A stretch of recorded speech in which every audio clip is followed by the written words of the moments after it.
அவர் அமைச்சர் மாதிரி பேசுறாருங்களா? பக்தர்களோட பொது இடத்துலயே அவர் அப்படி பேசுறாருன்னு சொன்னா அவர் ஹிந்து கோயில்களை, ஹிந்து தர்மத்தை அவர் பாதுகாக்க இருக்கக்கூடிய பொறுப்புல இருக்காராங்கிற சந்தேகமா இருக்கு. கோவிலில் பக்தர்களை திட்டிய அமைச்சர் சேகர் பாபுவை பாஜக எம்எல்ஏ வானதி சீனிவாசன் கடுமையாக தாக்கி பேசியுள்ளார். அமைச்சர் சேகர் பாபு கடந்த 2 நாட்களுக்கு முன்னாடி கோயில் நிகழ்ச்சியில் பொதுமக்கள் அவர் இந்து அறநிலைத்துறை அமைச்சர் அப்படிங்கிற ஒரு பொறுப்பில் இருந்து அவர் பேசாமல் விலகி விடலாம். அவர் நல்ல சாமி கும்பிடுறவர் தான், எனக்கும் தெரியும். எப்பவும் மாலை போட்டிருப்பாரு, எப்பவும் நெத்தியில குங்கும திருநீரோட இருப்பாரு. நல்ல ஒரு பக்திமான். ஆனா அந்த பக்திமான் தனிப்பட்ட முறையில பக்திமான் ஓகே. ஆனா அவரு ஹிந்து மக்களுடைய ஹிந்து கோயில்களை நிர்வகிக்கின்ற ஒரு பொறுப்புள்ள அமைச்சர். ஆனா அவர் எப்படி பிஹேவ் பண்றாரு? அவர் அமைச்சர் மாதிரி பேசுறாருங்களா?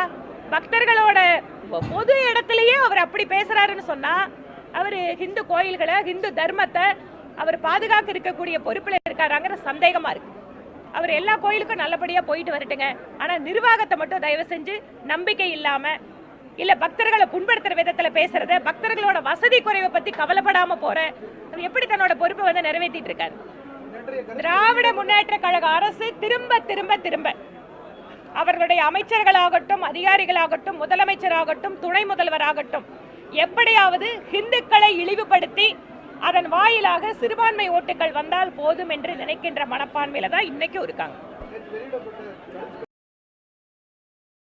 செய்திகளை உள்ளது உள்ளபடி தெரிந்து கொள்ள ரெஃப்ளெக்ட் நியூஸை சப்ஸ்கிரைப் பண்ணுங்க.